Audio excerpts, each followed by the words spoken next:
Okay children, as you demanded that I should make a video for physical features of India, so I'm going to divide the whole video into bits and parts, and all the divisions I'm going to take up separately. So I am doing the coastal plain for you.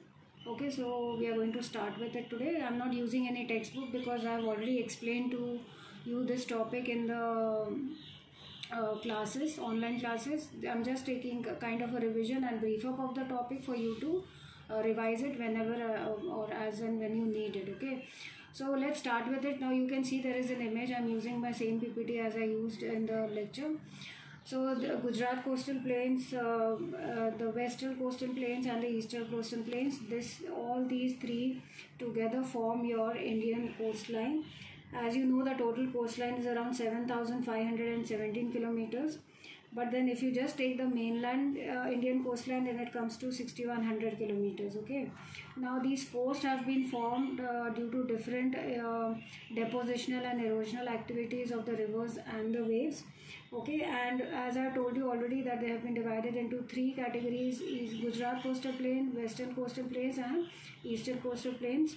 So you can see the segregation from here. You can find the Gujarat coastal plains up to Daman.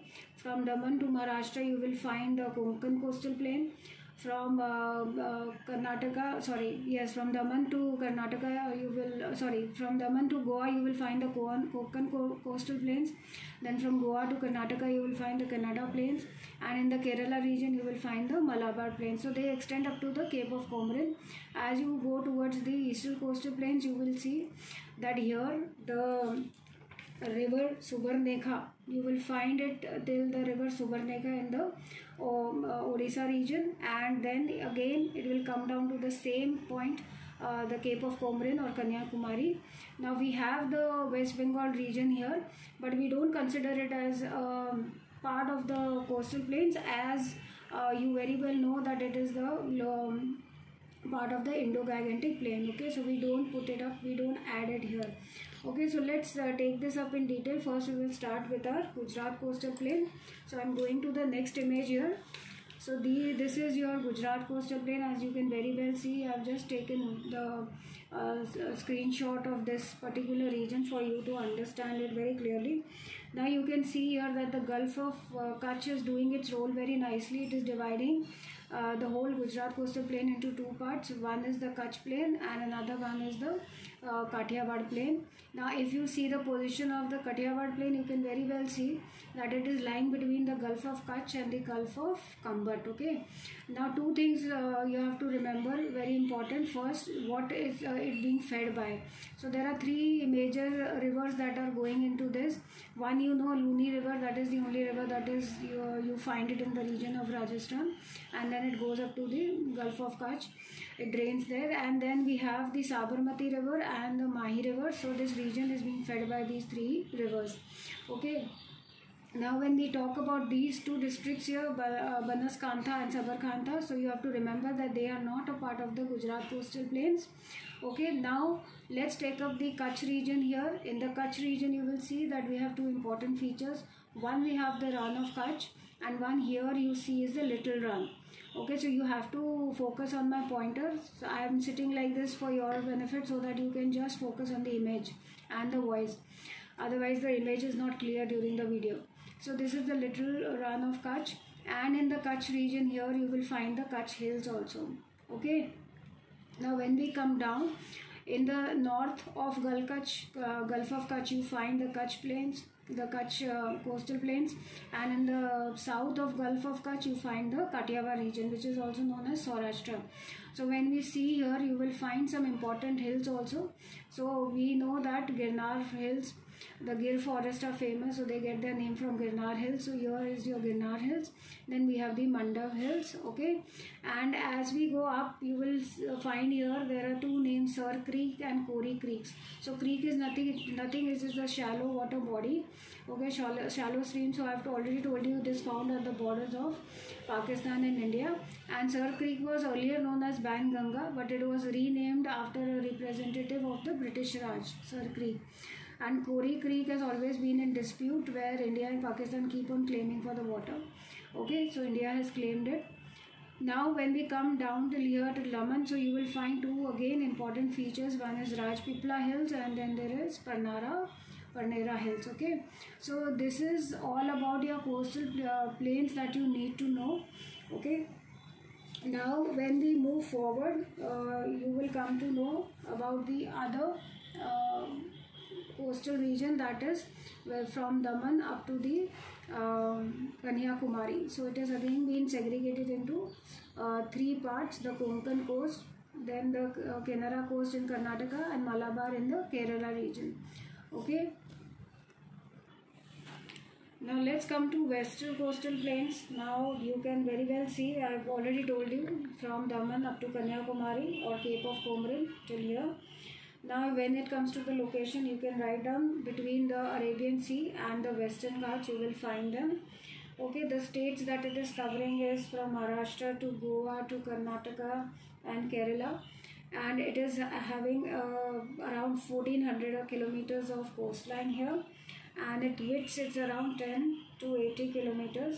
10 kilometer near Goa, and it keeps on increases as it goes down towards the southern region. Okay, now when we talk about the Konkan region, it is from Daman to Goa. When we talk about the Kannada region, we very well know it is from Goa to Karnataka. When we talk about the Malabar region, then you very well know it is Kerala to Kanyakumari. Okay. Now there are very two famous names written here. That's the Vembanan Lake and the Ashtmuri Lake. Now we know that Kerala is very famous for its backwaters. So these are two very famous backwaters of Kerala region. And Vembanan Lake is the longest in India. Whereas these lagoons that you find in Kerala, they are also known as kayals in the local language. Okay, now when we go towards the eastern coastal plains, I have told you that this is the river here, Subarnekha river. Up till Cape of Comorin, you will find the eastern coastal plains, and you can see here the Krishna river is dividing it into two parts, that is the northern Sirkar and the Coromandel coast. So in the north it is known as the northern Sirkar, in the south it is known as the Coromandel coast. Now what is the important point that you have to remember, that again these eastern coastal plains are also divided into different regions according to the states. So in Odisha here it is known as the Utkal state, its local name. Then again when we come to Andhra Pradesh, it is known as the Andhra coast. As we go down here also it will be known as Tamil Nadu coast. Okay. So these are the names that you can remember. Otherwise you can simply say northern Sirkars and Coromandel coast. Now when we come to the lakes here, you can see there is Koleru, Pulicat and Chilika Lake. Okay, when we talk about Chilika Lake, it is very well given in your textbook also that it is the largest saltwater lake. Koleru Lake is a freshwater lake because river Krishna and Godavari drains this region, so it is a freshwater lake. Pulicat Lake is again a saltwater lake, and here you will find a very famous your Sri Hari Kota rocket launching center of ISRO that I have already shared with you. Okay, so these eastern coastal plains are drained by these important rivers Krishna, Kaveri, Godavari, Mahanadi, and you can see here that how they form delta region. Whereas we talk about the western coastal plains, so we all know that there are two such rivers, Narmada and Tapi, that go and drain themselves into Arabian Sea. Whereas you can also mention that the west flowing rivers, you can also talk about Sabarmati, Mahi and Luni. They are also west flowing rivers. They also drain themselves here in the west in the Gulf of Kutch and here in Arabian Sea. Okay, so this is all about your coastal plains. There is one important factor that you always need to remember is that when we talk about western coastal plain and eastern coastal plain, so eastern coastal plain is your emergent coast and western coastal plain is your submergent coast. Okay, I had told you that the submergent coast has a high sea level. Okay, so here you find the maximum of ports and harbors because the level of the water is high, and this faulting had taken place due to the tectonic plates. Whereas we talk about the emergent coast, then the sea level is less, so the seas at the coast shore are shore are shallow. So it has around a continental shelf of around 500 kilometers. So that is quite a land area. So in these region, exceptions are there, Vishakhapatnam, Machilipatnam. But here in the eastern coastal plains, you find that the ports and harbors are very, very less. So it's not very good for the ships to be harbored here. Okay, so that is all for the eastern coastal plains, the important things you had to mark. So if you have to write about the location of eastern coastal plains, then you can write between Eastern Ghats and the Bay of Bengal, like you did for the western coastal plains. Okay, so I'm just putting up an image again for the Gujarat coastal plains. You can very well see here. You have to remember the rivers here. The division here, what is it dividing into the Gulf of Kutch, Kutch Plains and Kathiawar Plains. The hills you can remember. The location of Kathiawar region you can remember between Gulf of Kutch and Gulf of Khambat.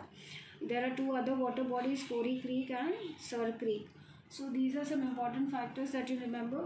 Again, the division you remember, Daman to Goa is Konkan Plain, Goa to Karnataka is Kannada Plain, then Kerala to Kanyakumari is your Malabar coast. Okay, and the important lakes here, the back waters here in Kerala. Okay, so this is for now. So we finish with the with the coastal plains of India. Okay.